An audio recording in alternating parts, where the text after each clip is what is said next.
Hey all, hope you all are doing good. So I'm going to show you or teach you or share with you how I do my base lately. I'm not using any foundations. I'm just sticking up with the concealers, and also this is the least amount of time to create this base. For me, I love this look, and it took me a while to figure out how to create this type of base. The blending is very easy and everything is very easy for my dry skin. Yeah, if you are dry skin and looking to put your base in place, that's a rhyming. So if you are trying to create a base in a less amount of time without a lot of blending, then I hope you might enjoy this video. Yeah, so let's get into the video. First thing first, I'm going to moisturize my face. I prefer to moisturize with a good heavy duty moisturizer. I have dry skin, so I moisturize my face like no one's business. Makeup without a good base, then it's going to look cracked up, and the products are not going to layer out well. Moisturizing is essential. Leaving it for a while so that it is going to get synced into the skin. It is little bit difficult to talk while you do something, and it's been a while since I did a long form video, so bear with me if my voice is lagging. I'm moisturizing my lips. You can use your lip balm, lipstick or anything just to moisturize or hydrate your lips. You could see I have a lot of discoloration over here, and also a couple of black spots due to the post effect of the pimple in some places. I'm going to color correct using a dark shade of concealer. This one is from Urban Decay. I'm using the shade 70WR. It's a beautiful concealer. It just blends away easily and I like this. So I'm just keeping it very randomly, and later I'm going to blend it.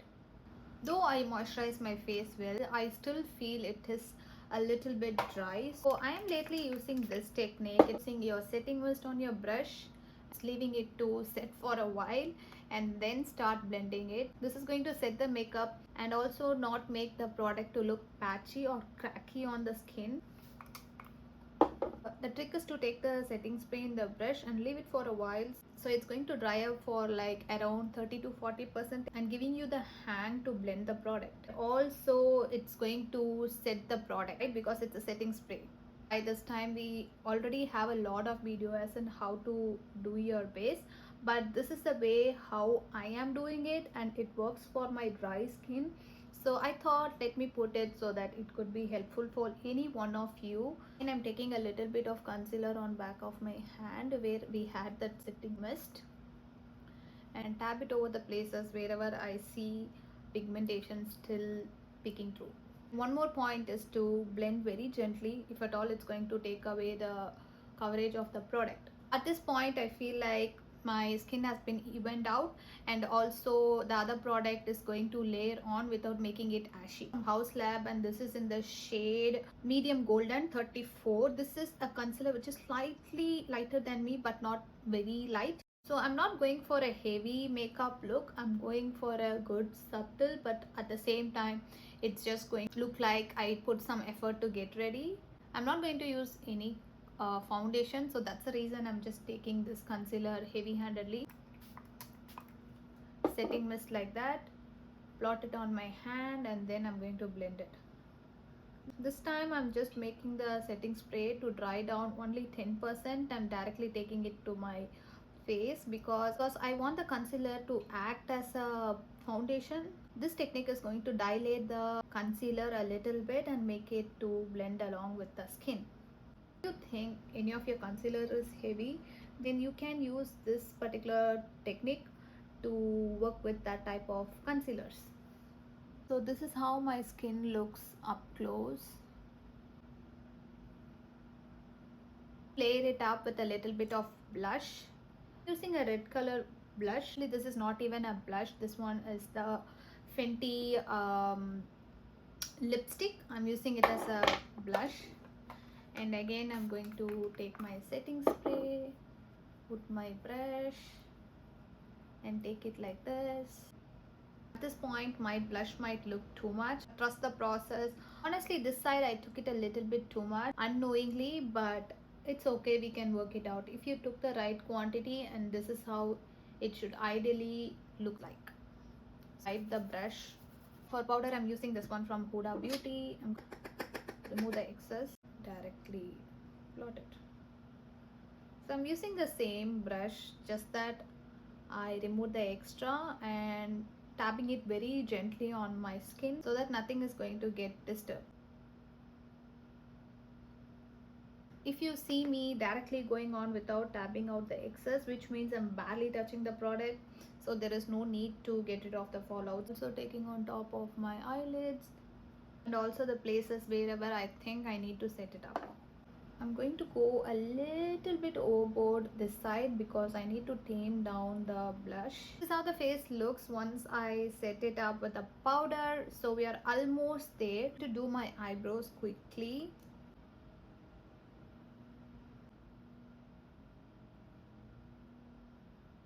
Now I'm going to bronze my face a little bit. If you're not into bronzing, then you can ignore this. I'm not a contour person, I'm a bronzer person, so I'm just doing it.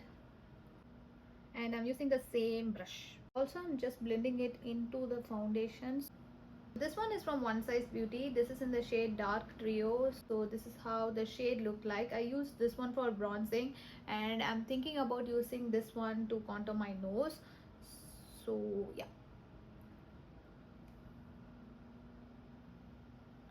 This shade looks very light in the pan, but can you see that it just shows up on my skin tone very effortlessly, just barely touching my skin, it shows up. Wipe this brush a little bit because I don't want to go any heavier with the contour, and I'm slightly blending it into my skin. So far I haven't found any patchiness in my skin, and that is the whole reason why I use my setting spray in the brush while blending any cream product. So this is how the face looks up close. This is my favorite palette. I'm using this shade from the palette. Actually this shade has a little bit of shimmer in it, but still I'm using it as a base, and then I'm going to top it up with a little bit of coppery shade. So if you use any orange kind of shade as your base, then it's going to cancel out any orangeness which is going on in your lid. So you're able to see it, right? This is how it looks now, and this is the before. So that's the difference, right? And now I'm going to use this shade called Element.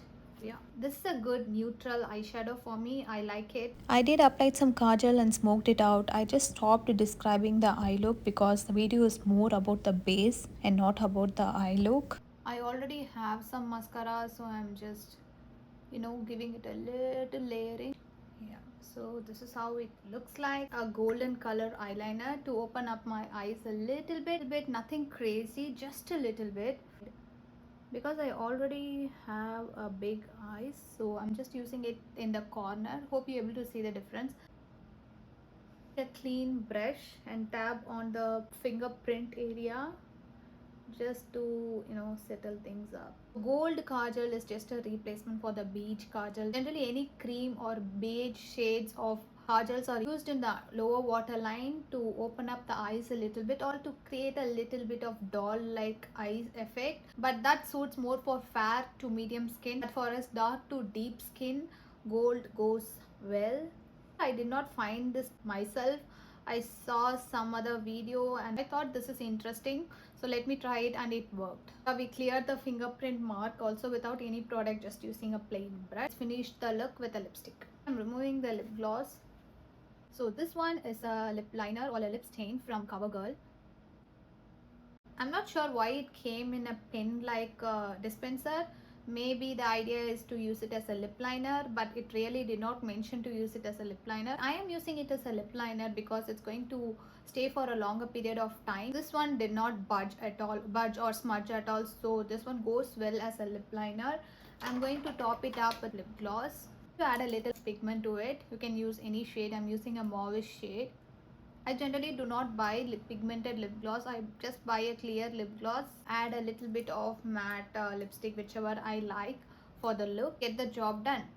So this is the finished look. I think it took me around 34 minutes in my viewfinder, the amount of time taken to film this video, but this is going to take like 20 minutes maximum, and you can create this look. It is as simple as that. The technique is to use your setting spray in your brush and change the consistency of the way how you use your setting spray in your brush and blend the product. It's going to help you big time. I'm not kidding, this really changed my way of applying makeup. I did not use any foundation. So yeah, here we are. Hope you like this content. Makeup is always fun. There is no rules or there is no ways to do it. We can do it however we want to do it. It's just fun and it's just therapeutic for me. So I always want this makeup community to be very, open, free, and to not get restricted on particular way of defining things. Hope you liked this video and might be one or two found this helpful. If it helped, do leave me a comment or give a thumbs up. Anything could mean a world to me. So see you in my next video. Bye.